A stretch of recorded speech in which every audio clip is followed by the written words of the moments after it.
Olá amigos, sejam bem-vindos. Hoje não há churrasco, mas vocês pediram, por isso eu vou falar de temperos.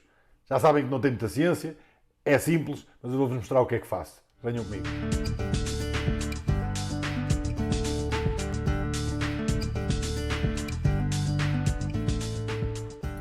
Então vamos lá. Temperos é uma coisa muito pessoal. Obviamente, cada um faz o seu. Já sabem que eu sou um fã de sal e pimenta e essa, na verdade, é a minha base para todos estes temperos. Na maior parte das vezes eu não faço temperos, ou seja, eu não complico muito os temperos. Eu uso o sal diretamente na carne, no peixe também, ou a pimenta e pouco mais. Mas, desde que comecei a defumar e a assar carnes lentamente, percebi que aquela crosta que se forma num bife, digamos assim, por exemplo, quando está a grelhar, se for uma coisa feita lentamente, não tem exatamente as mesmas crostas. O que é que acontece? Não tem a temperatura, portanto não vai poder desenvolver aquela crosta. Eu descobri, e obviamente, à medida que fui estudando o assunto, que os temperos secos são em parte de onde vem essa crosta. E depois eles podem ser mais crocantes, mais doces, menos doces. Já vamos à questão do doce, eu só faço um tempero com doce e já vos vou explicar qual é que é e porquê. Mas essa é a diferença, digamos assim, entre aquele tempero tradicional do bife, da febra ou do peixe para o tempero mais elaborado, totalmente seco, em coisas mais elaboradas, que vão demorar mais tempo a assar e onde eu ainda quero procurar ter aquela crostazinha por cima da carne. Vamos lá começar então. Eu, obviamente, normalmente não uso medidas, mas para vos ajudar, vou-vos dar aqui duas medidas e, na verdade, é uma e metade dela. Eu estou a usar o cup, ou seja, meio e um quarto, e está aqui os tamanhos para vocês verem, se bem que isto é o pé da minha mão, mas não é relevante.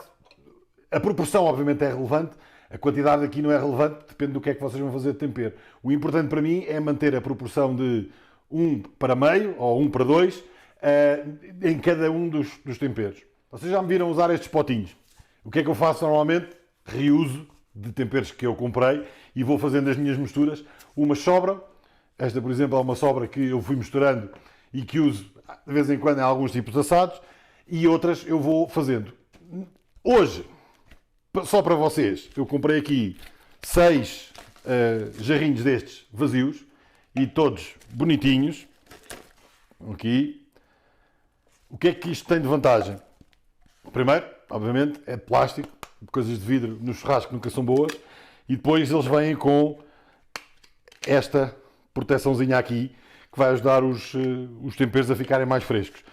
Isto é quase como se estivesse selado, se vos mostro aqui, e ajuda bastante.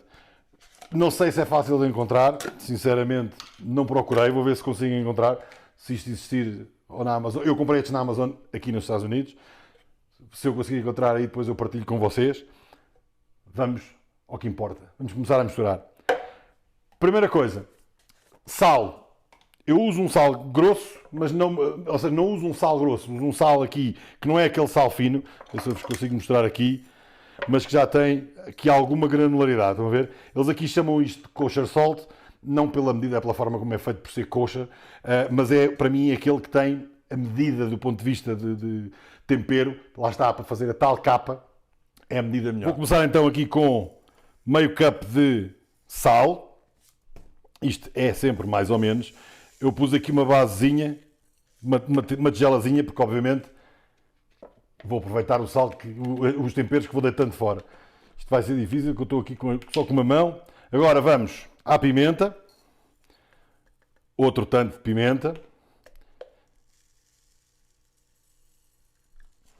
E temos a primeira, que é a minha base para tudo, só sal e pimenta. Agitar bem para misturar as duas. Eu faço meio de sal e pimenta porque eu gosto bastante de pimenta. Se não gostarem muito de pimenta, ponham um bocadinho menos. Eu, como vos digo, gosto bastante, portanto, vejam, está aqui bem carregado na pimenta, com um pouquinho de sal por baixo, ok? A pimenta preta moída grossamente, não vos mostrei, mas vou-vos mostrar aqui um bocadinho, para verem como é que ela está. Está aqui também uma pimenta moída grossa. Eu consigo comprar o frasquinho aqui assim, quando não, dá trabalho, mas podem moer os vossos grãos de pimenta até terem o tamanho que vocês procuram. Base para quase tudo, vamos começar por aqui, como vocês viram, eu fiz a medida número 1, ou seja, um inteiro, ou neste caso meio cup, e agora vou mudar para um quarto para fazer os próximos. O segundo tempero, e eu vou partir da mesma base de 50-50 de sal e pimenta, que eu já fiz, vou reaproveitar esta, porque não preciso de tantos temperos assim, isto é só para vos mostrar como é que eu faço. E vou adicionar, é o tempero que eu uso para o entrecote, aquele entrecote que eu faço na tal a peça inteira. Ou seja, é uma carne de primeira, não precisa de sabor a mais, mas só uma coisinha leve, dá-lhe um gostinho diferente. E é isso que eu faço. Vou para pimentão, de preferência, se conseguirem encontrar um pimentão defumado, funciona muito bem, porque já lhe dá aquele saborzinho do defumado. Vou então acrescentar aqui o pimentão defumado e costumo pôr também alecrim. Inclusivamente o alecrim, este neste caso é alecrim seco, obviamente, e é só as folhinhas do alecrim. Vou-vos mostrar aqui e vou misturar já. Ui, isto não está a querer sair. Já está. Não se esqueçam que eu estou aqui no meio. Porquê é que isto não quer sair? Se calhar está pouco seco, está úmido. Não deve estar úmido porque eu aqui não tenho umidade. Mas vai aqui para dentro. Eu até costumo fazer aqueles bifes, às vezes na frigideira, com um bocadinho de alecrim fresco. Obviamente, o alecrim dá um gostinho diferente. Já temos aqui então o pimentão, o alecrim, o sal e pimenta, e este é o tempero que eu uso para aquele entrecote de Natal. O entrecote, obviamente, estamos a falar do ribeye, em inglês, pelo menos aqui nos Estados Unidos é o ribeye, e temos aqui este tempero pronto.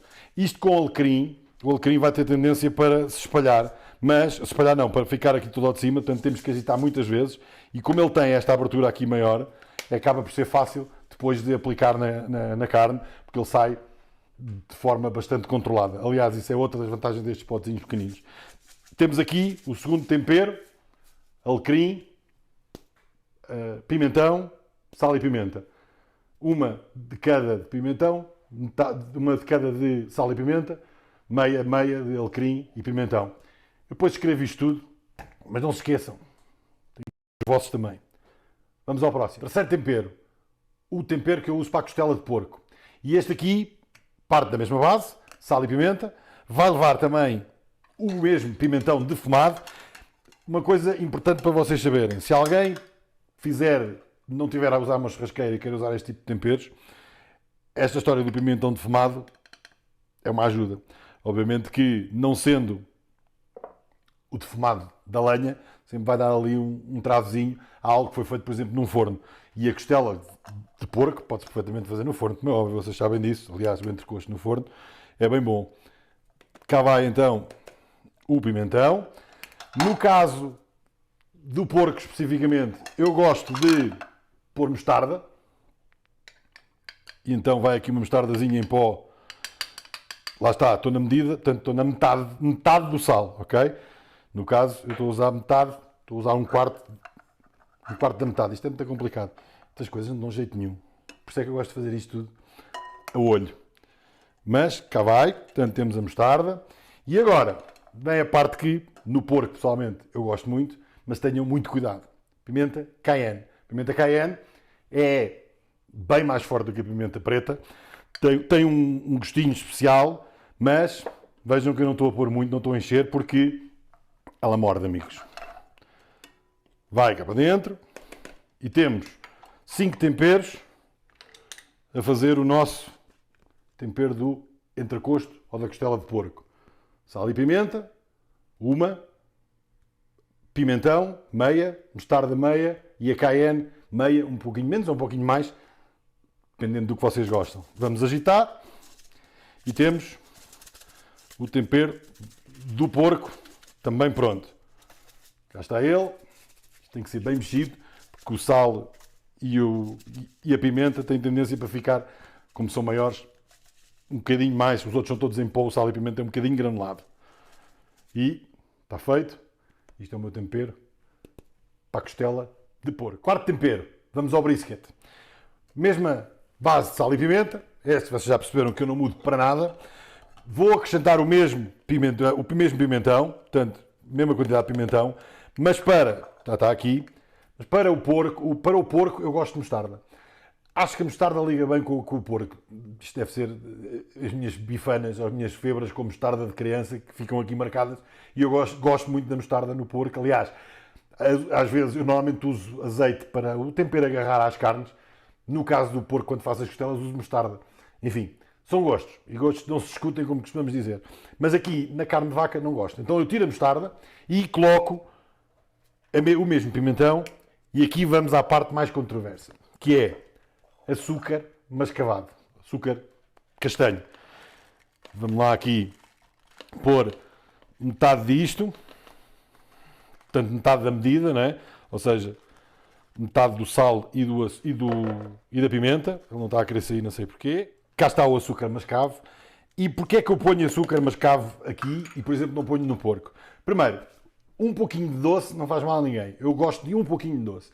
Quando eu faço a costela de porco, eu normalmente, a meio do processo, porque ela é mais fininha e não é tão gorda como a costela bovina, normalmente eu começo a besuntar a carne com um pouquinho de molho barbecue. Vocês já me viram fazer isso durante o processo do assado. Na carne bovina eu não faço isso. E eu gosto de sentir um pedacinho, não em exagero, mas a realidade é que, para quem gosta de sentir com o brisket, com aquela capazinha bem escura, o tal do barco, não é? O açúcar é fundamental porque ele vai caramelizar. Portanto, ajuda bastante no processo. Obviamente que é discutível, mas ajuda bastante. Além disso, vou colocar a cayenne, porque a cayenne vai dar um pouquinho de, enfim, da dentadinha que a gente gosta, da mordidela que a gente gosta. E está pronto o meu tempero do brisket. Agitar bastante, que é para ele ficar todo misturadinho. Inclusive, tenho que tirar aqui uns pedacinhos grandes, umas pedrinhas de pimentão, mas está feito o quarto tempero. Quinto e último tempero de hoje é o que eu uso para as asinhas de frango. Mesma base, sal e pimenta. Vamos também colocar o pimentão. E este aqui, eu acho que as asas de frango suportam quase tudo. Portanto, o que é que eu faço? Vou de cebola. Lá está, mesma medida em pó. Portanto, metade do sal e pimenta. Alho em pó também. Mesma medida. E cayenne, que já tenho pouca, portanto, até vou colocar aqui direto. Lá está, a cayenne, é preciso ter cuidado com ela. Não se esqueçam. Damos a mistura delazinha e temos o tempero bem mais clarinho para o frango. Cá está ele.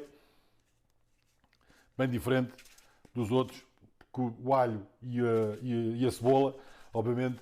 No fundo, se vocês pensarem bem, o que eu estou a fazer aqui são temperos que nós usamos, são os ingredientes que nós usamos no dia-a-dia para temperar os nossos frangos, as nossas costeletas e tudo mais. Só que, as nossas costeletas não, as costelas ou os entrecostos, só que em formato seco. Porquê? Porque como não vou grelhar a carne, o seco ajuda, como eu já falei, lá nos tais, a criar as tais crostas. Fica bem mais fácil. Obviamente, se vocês quiserem, podem comprar os temperos já feitos. Este aqui é um tempero de Kansas City.